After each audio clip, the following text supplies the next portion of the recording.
Hey there, quilter. Welcome back to Loose Threads and Stitches. This is our quiet corner of the internet where we talk about quilting and all the real life stuff that goes with it. I'm your host, Kristen from ISeeStarsQuilting.com, and I am so glad that you're here with me today. Sit back, relax, grab a good cup of tea, and let's chat. I want to ask you something today, and I want your honest answer. You can talk out loud during the episode. It's totally okay with me.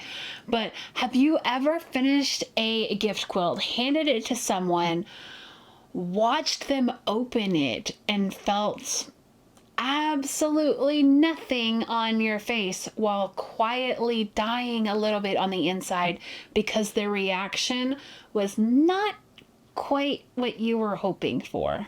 Yeah, we're talking about gifting quilts today because I think this is one of the most emotionally complicated things in all of quilting, and it almost never gets talked about. Honestly, we do talk about it between each other, and we see the beautiful reveal photos. We see the grateful recipient holding up a quilt with tears in their eyes. We don't always talk about the other experiences, though, like the ones that are, let's say, a little bit more complicated, right? And I think we need to. So let's do that today.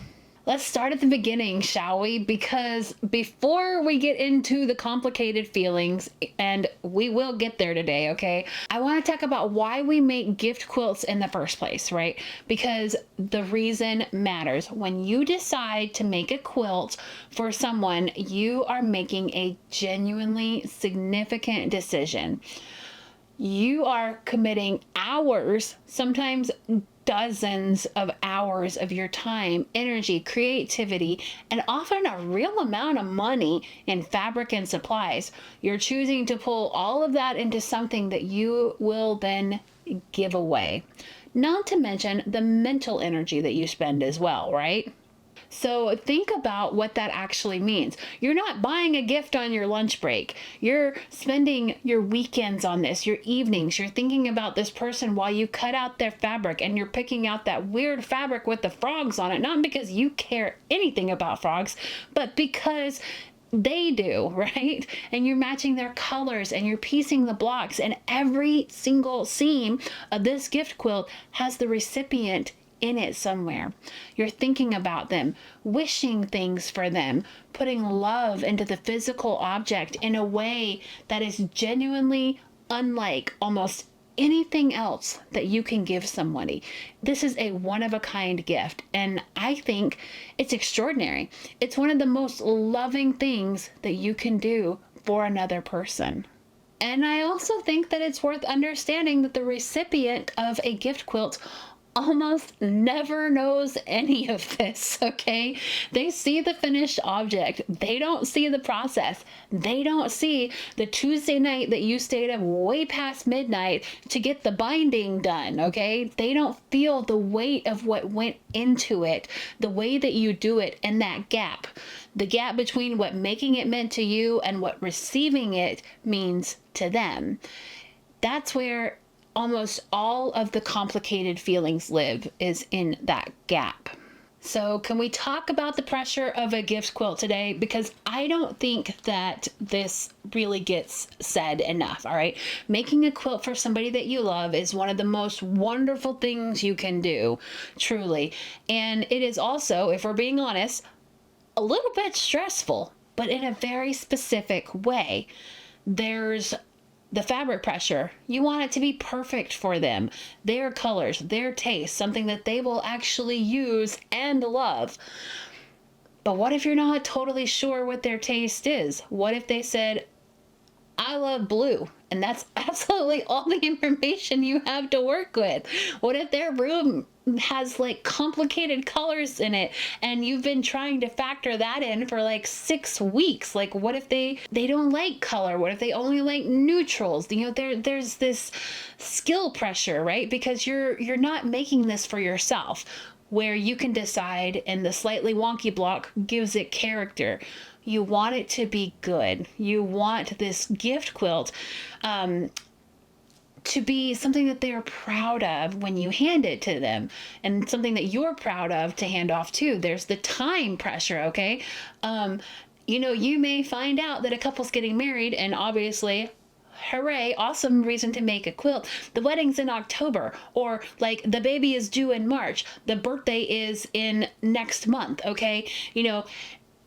Like maybe the birthday was, oh shoot, last Thursday, and you're still sewing on the quilt, okay? There's no judgment there. We've all been there. I always tell people my quilts are a gift, and when they are ready, they will be ready. Like, I try my best, but sometimes it just doesn't happen, right? We've all been there. And then there's also the emotional pressure, which is the one that doesn't get named as often. And that is the hope that they'll understand what this quilt means, okay? That they'll feel the hours that you put into it, that they'll receive it in a way that matches what giving it costs you. And that hope is not unreasonable by any means. It's completely human. And it makes the stakes for the reveal feel incredibly high. And I want to say something about those stakes because I think they can kind of sneak up on you. Like, you've put everything into this quilt, and you deserve a good reaction, okay? And sometimes you get it. The tears, the hug, the I cannot believe you did this for me, like, type of emotion. And those moments are genuinely so wonderful. And they are worth every minute of the process that you spent on that quilt. And sometimes you don't get that reaction, right?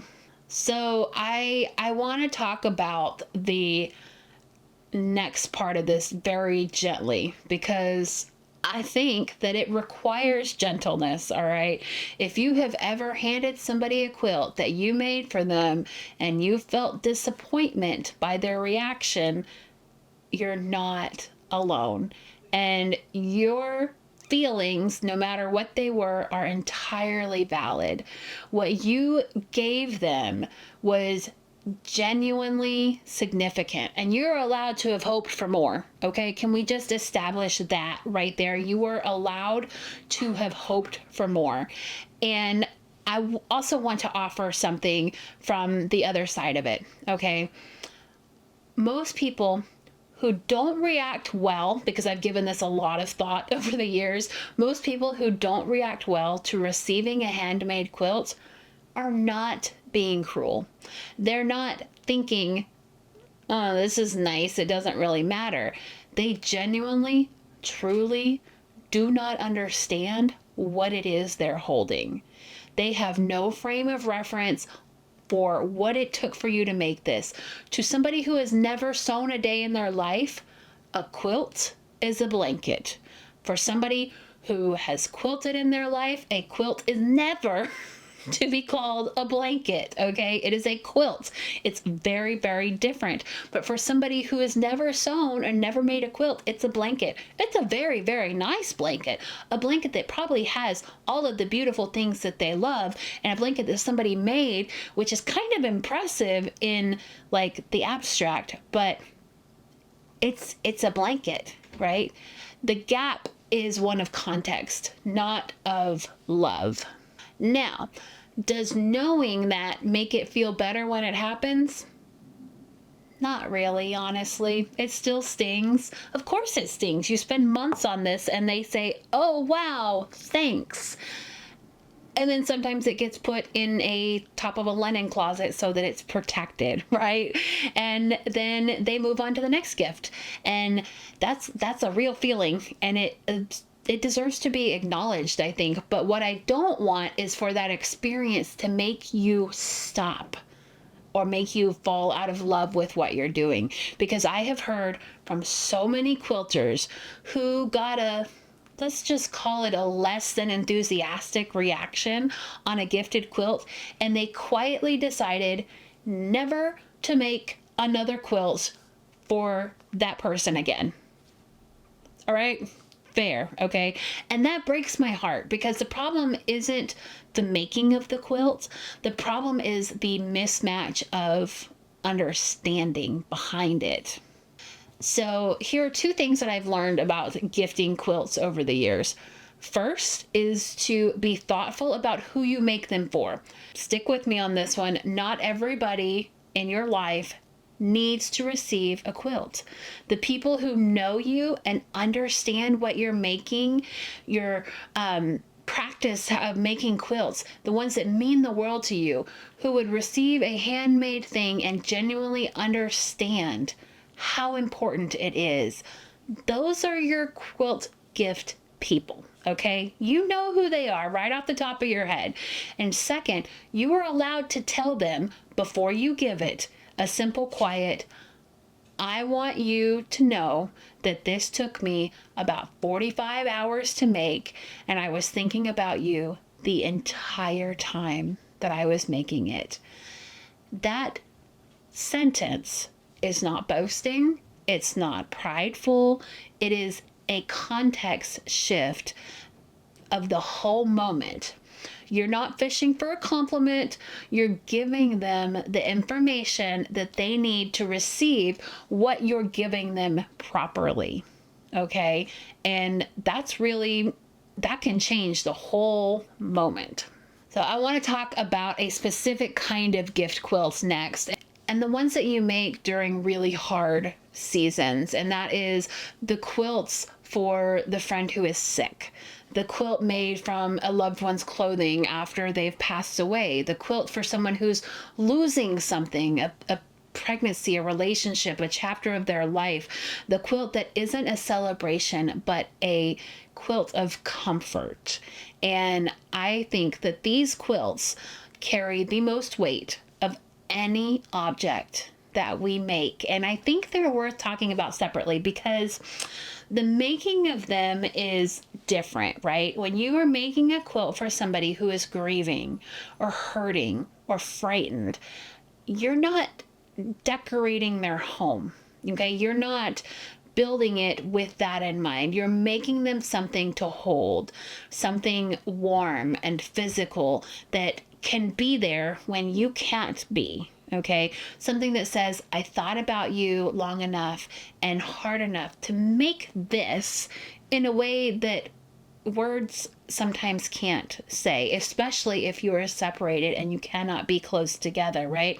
I think the making of these quilts is, it's different for the maker. There's a quietness to it when I've made these quilts, a weight. And I've had my own experiences, but I've also had quilters tell me that making a quilt for a friend with cancer felt like the most focused, intentional work that they've ever done. Like every seam was a prayer that you are sewing in love and compassion and gentleness and forgiveness and all of these things into it. And I completely understand that, right? I think anybody who's ever been in that situation can, say, yeah, it feels like a very quiet space to be in, but with a lot of purpose. All right. Those quilts almost never get that big reveal moment. They get handed over quietly in a hospital room or left on a doorstep, and they are truly used in a way that quilts are meant to be used, for warmth, for comfort, for the physical presence of love when it's needed the most in those quiet moments. And those are the quilts that I believe in the most, the ones that go exactly wherever they're needed to go, no reveal required. So here's where I want us to land in all of this today. Gift quilts are complicated, okay? They carry more emotional weight than any other gift that you could purchase, all right? Because you put more into them than any other gift. And sometimes that weight is matched, and sometimes it's a mismatch, and it can sting, right? But I will always believe in continuing to make them, because the act of making something for somebody that you love, the weeks thinking about it and thinking about them while your hands are busy, the care of the fabric choices, the hours that go in quietly while the rest of the house is asleep, that's not wasted. Even if the reaction isn't perfect, you made something. You gave somebody something real that is yours, regardless of how it was received. It is a one-of-a-kind item that can never be duplicated, and it is a piece of art. And the right quilt given to the right person at the right moment, there's almost nothing more powerful that I can think of that you can do with your craft. And I believe that completely. I believe every single word of that. So keep making them. I encourage you to be thoughtful about who you make them for. Give yourself some permission to feel complicated feelings when it doesn't quite land the way that you had hoped. And when you're ready, go ahead and make another one. I do have a free resource that I have created that, well, actually, I have two that I can share with you today. Honestly, I'll put the links to both of them. They're free. They're on my website, and I'll put them down in the show notes below this video. But I have a Quilt Care 101 guide, and it is a very simple printout that just has how to take care of your quilt. Okay, this is not a $20 throw from Target. Okay, this is a handmade, one-of-a-kind piece of art, and you don't just get to throw it in the washing machine on hot water and then throw it into the dryer on the hottest setting possible. Okay, let's not treat it like that. And it just explains everything so that you don't have to be the bad guy, or so that you don't actually go over to their house and find out that, like, the dog's sleeping on the quilt more than the person that you made the quilt for is sleeping on it, right? So it just kind of gently explains that. And then the other free resource that I have for you is some, what I like to call sassy gift tags, okay? And some of them are a little bit cheeky, like, it did take me 47 hours to make this quilt project. And like, I have like a little underlined section where you can write in the custom hours that it took on there, okay? And I have ones that, you know, they're just a little bit cheeky, and I have some really sweet ones too. So I'll put the links to those down there. But I would love to know, how, you know, do you make gift quilts? Do you have a story about one, good or complicated? Come share it in the comments on YouTube, or tell me and email me at ISeeStarsQuilting.com. If you know a quilter who needs a little bit of permission to feel their feelings about this topic, because I think we've all had some experience in one way or another. And that's a wrap on today's episode, my friend. Thank you so much for spending a little bit of your day here with me. It truly means everything. If you've loved today's chat, please follow this show on Spotify or Apple Podcasts so that you never miss an episode. And if you have a spare minute, leaving a review helps more people find their way to this cozy little corner of the internet. I read every single comment that you leave on this podcast. It means so much to me that you take your time to hang out with me. If you're more of a YouTube person, you can come follow me over there too. There's a whole lot of quilty goodness waiting on YouTube for you. I'll talk to you next week. Take care of yourself, my friend. I'm Kristen with ISeeStarsQuilting.com. Have a great, great week. Bye.